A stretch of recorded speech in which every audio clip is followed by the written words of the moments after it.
Good morning. This is Rex, and I'm sitting here with Sean Strub from the Sero Project and POS magazine. So he's been a hugely influential person in the gay and HIV positive world. Sero Project has been hugely influential in bringing to people's attention stuff around HIV and criminalisation. Sean, what have you been doing? Sure. Well, the Sero Project is a network of people with HIV, and we, a national network, we came together specifically to address stigma, discrimination, and particularly criminalization, which is the wrongful use of one's HIV-positive status in a criminal prosecution. Sadly, the United States is sort of leading the world in these prosecutions and passing HIV-specific laws that only apply to people with HIV in about 2/3 of the states. So we've been raising awareness and educating the community and trying to lead that towards advocacy, mobilizing people to change these statutes and to understand first the injustice they impose on people with HIV who are being sent to prison sometimes for decades, even though they used a condom and had an undetectable viral load. HIV transmission is rarely part of these prosecutions. These prosecutions are generally about whether someone can prove they disclosed or not a matter of whether there was risk and certainly not whether there was transmission. So we've been doing that education and mobilization, as well as conducting research to show the link between criminalization and testing and disclosure and accessing treatment. Because you can't be prosecuted if you don't know you have HIV. So it discourages testing, and it's become take the test and risk arrest. We're punishing the responsible behavior of getting tested and knowing your status by adding this criminal liability and privileging the ignorance of not knowing your status. A survey that Sero conducted of 2,000 people with HIV in the US, more than a quarter of them said they knew one or more individuals who was afraid of getting tested for fear of being criminalized. And there's other research from Canada that shows quite persuasively that where there are these statutes, people, once they test positive, they are significantly less trustful of public health, which means they're less likely to, and I know this is an area that interests you in particular, but they're less likely to cooperate with traditional disease control programs like partner notification and as well as treatment and compliance programs. So reforming criminalization is, from the perspective of people with HIV, a human rights issue, certainly, reforming the HIV criminalization statutes, but it also is an enormous public health issue. You can either prevent HIV or you can prosecute it. You can't do both. What would be like a gold standard from your point of view of how public health authorities should regard HIV now? Well, the consequences of HIV infection today in places where there is healthcare access are profoundly different than the consequences 25 or 30 years ago.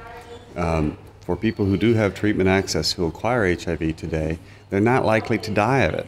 I mean, it's no picnic. You don't want to get it. It is a life-changing event, but it is a chronic manageable illness.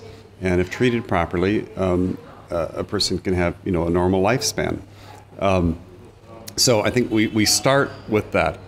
Then we have to translate that into not treating HIV in an exceptional way. I mean, it is exceptional in the culture because people have all this stigma and fear and long-held prejudices against gay people and people of color and people who use drugs. So it is exceptional in the culture, but that doesn't mean it should be exceptional in the law. And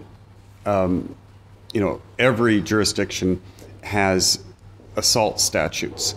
So if someone seeks to harm another person, that is their malicious intent to harm another person. Whether they use their fists or a baseball bat or a gun or a virus, they can be prosecuted.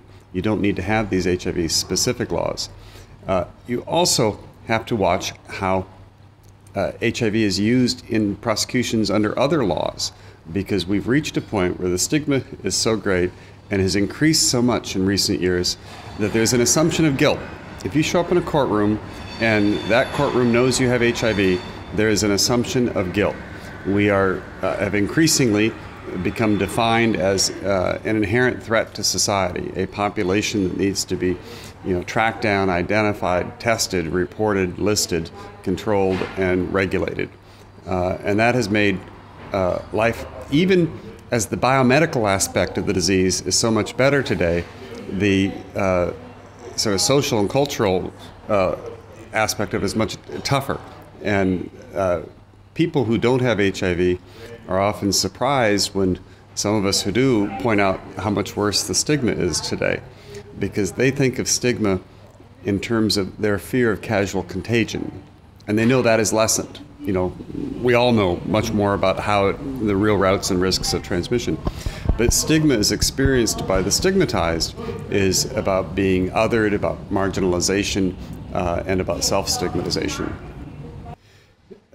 If we are serious about combating stigma, the only way to do so effectively is to empower the stigmatized.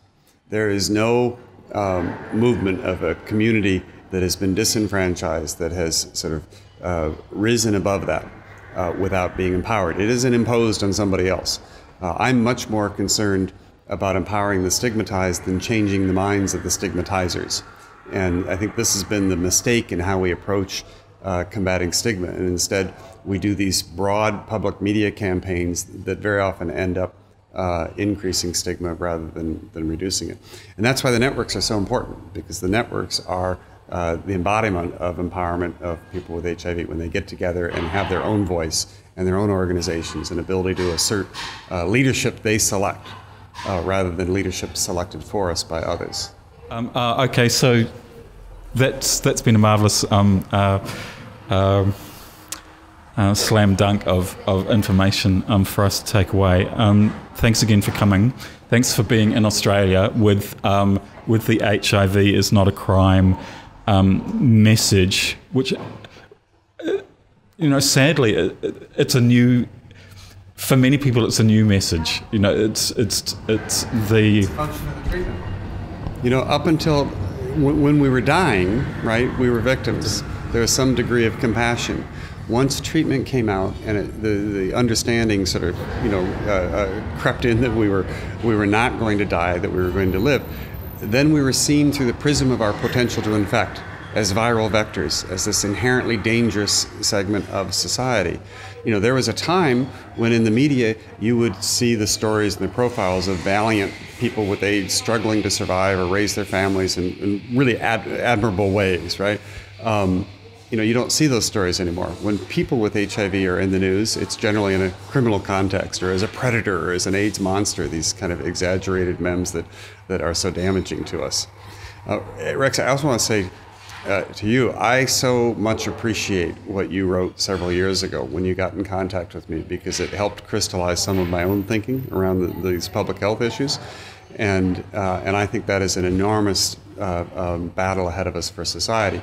In the U.S., the creep of public health towards being more like law enforcement is an extension of the militarization of all of our emergency services in the U.S. The cops, the firemen, it's bigger and more powerful equipment in a more brusque manner, and it's a real problem in the U.S., this militarization of law enforcement. And I think this is just an extension of that. That's grim, but it's a fantastic observation. Thanks. Sean, thanks for coming to AIDS 2014 in Australia, and hope the rest of the conference goes very well for you. Thank you. It's been a good conference, and Melbourne and Australia have been incredibly welcoming. The community of people with HIV here has been more involved in this conference than I have seen at other conferences in terms of the local community, and that's a good thing.